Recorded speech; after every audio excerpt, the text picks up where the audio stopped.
BJP को पूर्ण बहुमत नहीं मिला है, लेकिन एनडीए गवर्नमेंट सरकार बनाने जा रही है। लेकिन किस तरीके की मजबूरियां यहां पर नजर आ रही वो भी हम आपको बता रहे हैं, क्योंकि जिस तरह एक अब दबाव की पॉलिटिक्स बनाने की कोशिश हो रही है, बड़े बड़े विभाग यहां पर नीतीश चाह रहे हैं, टीडीपी भी चाहती हुई नजर आ रही है।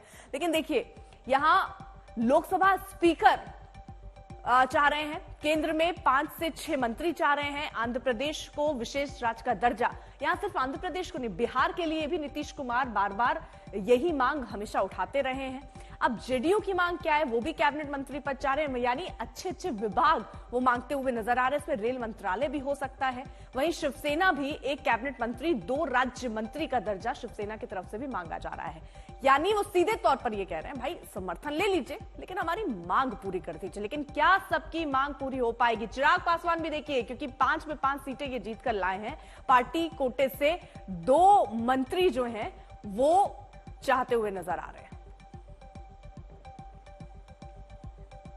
वहीं जीतन राम मांझी भी एक मंत्री पद वो भी चाहते हुए नजर आ रहे हैं। तो यानी चाहते यहां पर बहुत हैं, लेकिन किसकी चाहतें कितनी पूरी होंगी और वो उससे कितना संतुष्ट होगा, ये भी देखना अभी दिलचस्प होगा। क्योंकि तेजस्वी यादव का बयान याद कीजिए, वो कह रहे हैं आगे आगे देखिए होता है क्या, क्योंकि आपको सबको संतुष्ट करना पड़ेगा और अब आपको सबको साथ लेकर चलना पड़ेगा। यह मजबूरी इस वक्त बीजेपी के सामने है। आप इतने ये दल जो देख रहे हैं, चाहे उसमें टीडीपी हो, शिवसेना हो, जेडीयू हो, चिराग पासवान की पार्टी हो, जीतन राम मांझी की पार्टी हो, ये सब अपने अपने हिस्से की बात करते हुए नजर आ रहे हैं। और सबको बराबर का हिस्सा देना, सबको संतुष्ट कर लेना, यह भी बीजेपी के लिए एक बड़ी चुनौती होगी, जिस पर मंथन और चिंतन का दौर भी चल रहा है। वहीं सूत्रों के हवाले से खबर आ रही है कि जेपी नड्डा के घर पर बीजेपी के वरिष्ठ नेताओं की बैठक हो रही है और इस बैठक में अमित शाह मौजूद हैं, इस बैठक में राजनाथ सिंह भी हो सकते हैं। तो ये बैठक बहुत समय इस लिहाज से, क्योंकि सबको साथ भी लेकर चलना है और कई रणनीति भी आगे बनानी है। सरकार गठन जब आप कर रहे हैं, 8 तारीख को बताया जा रहा है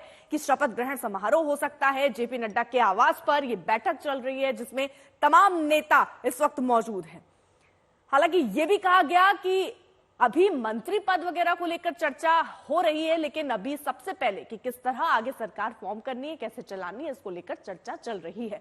हार पर मंथन भी यहां सबसे जरूरी है, क्योंकि महाराष्ट्र में देखिए देवेंद्र फडणवीस ने जिम्मेदारी लेते हुए डिप्टी सीएम पद से इस्तीफे की पेशकश कर दी है। हालांकि इनको मनाने की कवायद हो रही है, लेकिन वो ये कह रहे हैं कि आगे विधानसभा चुनाव है और इसलिए ये इस्तीफा देकर वो पार्टी के लिए काम करना चाहते हैं, ताकि पार्टी अच्छा परफॉर्म कर पाए विधानसभा में। अब देवेंद्र फडणवीस के इस्तीफे के बाद एक दबाव और नेताओं पर भी बन रहा है, जिनकी जिम्मेदारी थी अच्छे परफॉर्मेंस की।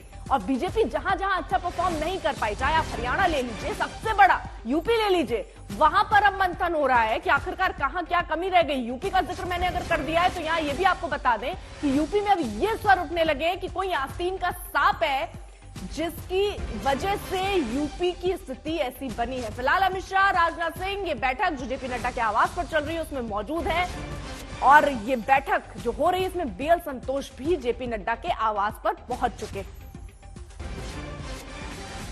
हिमांशु मिश्रा हमारे साथ, हमारे सहयोगी इस वक्त जुड़ चुके हैं।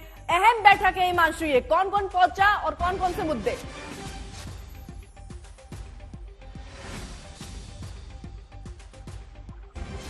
हिमांशु, आवाज पहुंच रही है आप तक? जी बिल्कुल, आवाज पहुंच रही है। आप अपना सवाल दोहराइए। जी, कौन कौन पहुंचा और कौन कौन से मुद्दे हैं जिस पर चर्चा होगी?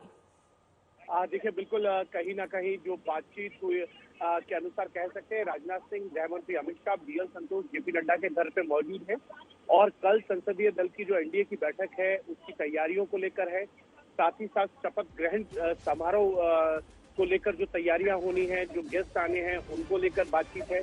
और सबसे बड़ी बात यह है कि हर स्टेट के जातिगत समीकरणों को ध्यान में रखते हुए वहां से कौन से नए चेहरों को लाया जा सकता है मंत्रिमंडल में, और एनडीए के जो घटक दल हैं उनके साथ मिलकर जो समीकरण है उनको देखकर एक सूची तैयार की जा सकती है यहाँ। और उस पर होमवर्क करने के बाद प्रधानमंत्री नरेंद्र मोदी के साथ बैठ के ये नेता जो है वो जो उन्होंने एक सोशल इंजीनियरिंग को लेकर एक पूरा होमवर्क किया है उसको लेकर फाइनल करेंगे कि कैबिनेट में कौन से नए चेहरे आएंगे और कौन से ड्रॉप किए जाएंगे कैबिनेट से, जो पुरानी कैबिनेट है। लेकिन हिमांशु सर ये भी बताइए, क्योंकि यहाँ पर चर्चाएं काफी चल रही हैं कि नीतीश कुमार की पार्टी ये डिमांड कर रही, टीडीपी की अपनी डिमांड, चिराग पासवान, शिवसेना, किसकी क्या डिमांड है और कितनी पूरी होने की संभावना है? क्योंकि तेजस्वी यादव जब ये कह जाते हैं कि आगे आगे देखिए होता है क्या, तो क्या बड़ी मुश्किल होने वाली है बीजेपी को सबको संतुष्ट करना? देखिए बिल्कुल जाहिर तौर पे बीजेपी के लिए संतुष्ट करना बड़ा मुश्किल है, क्योंकि केसी त्यागी अभी उनसे मेरे ही सहयोगी जो हैं आशुतोष, उन्होंने बात की। केसी त्यागी ने कहा कि बिहार और झारखंड के अलग होने के बाद जो है बिहार में वो रोजगार की स्थिति नहीं रही है, इसलिए विशेष परिस्थितियों में जो है विशेष राज्य का दर्जा देना चाहिए, अग्निवीर स्कीम को लेकर रिव्यू करना चाहिए। और वो ये यूसीसी पे भी कह रहे हैं कि कुछ चीजें सोच समझकर सबके साथ समन्वय करके आगे चलना होगा। तो कहीं ना कहीं आने वाले दिनों में इस गठबंधन में आपको कुछ पेच नजर जरूर आएंगे। दूसरी तरफ टीडीपी भी ये चाहती है कि आंध्र प्रदेश को जो है विशेष राज्य का दर्जा दिया जाए। और आपको याद हो कि 2018 में टीडीपी अगर एनडीए छोड़कर गई थी, सरकार से बाहर गई थी, तो विशेष राज्य के दर्जे के लिए गई थी। सरकार ने कहा था कि इन परिस्थितियों में जो है किसी भी राज्य को विशेष राज्य का दर्जा देने के लिए जो कंडीशन है, उन कंडीशनों में ना आंध्र प्रदेश फिट बैठता है, ना ही बिहार बैठता है। उसमें विशेष पैकेज दिया जा सकता है आर्थिक पैकेज के तौर पर, लेकिन विशेष राज्य का दर्जा देने के लिए उसमें कुछ आपको अमेंडमेंट करने पड़ेंगे। वो अमेंडमेंट किए बिना आप किसी भी राज्य को विशेष राज्य का दर्जा नहीं दे सकते, अगर वो हिली स्टेट नहीं है या कोई प्राकृतिक आपदा वहां पर नहीं हुई है। उन सब सिनेरियो को देखने के बाद ही विशेष राज्य का जरा दर्जा जल्दी से ये भी बता दीजिए कि क्या एनडीए में कुछ और दल शामिल हुए हैं?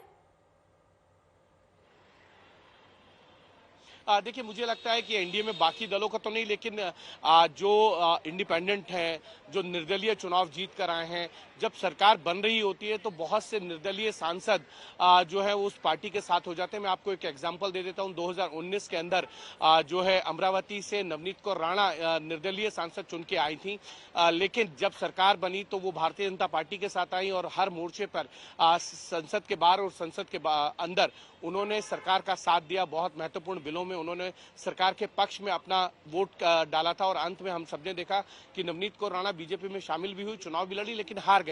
लेकिन ये देखना जरूर होगा कि हर निर्दलीय सांसद को लगता है कि अगर वो सरकार के साथ जाए तो अपने क्षेत्र के लिए ज्यादा से ज्यादा जो है वो डेवलपमेंट के कार्य करा सकता है। सरकार की योजनाओं को बहुत जमीन पर उतारने के लिए उनकी मजबूरी भी होती है कि वो सत्ता पक्ष के साथ ही रहे। ठीक है माशू, बहुत बहुत शुक्रिया आपका तमाम जानकारी के लिए।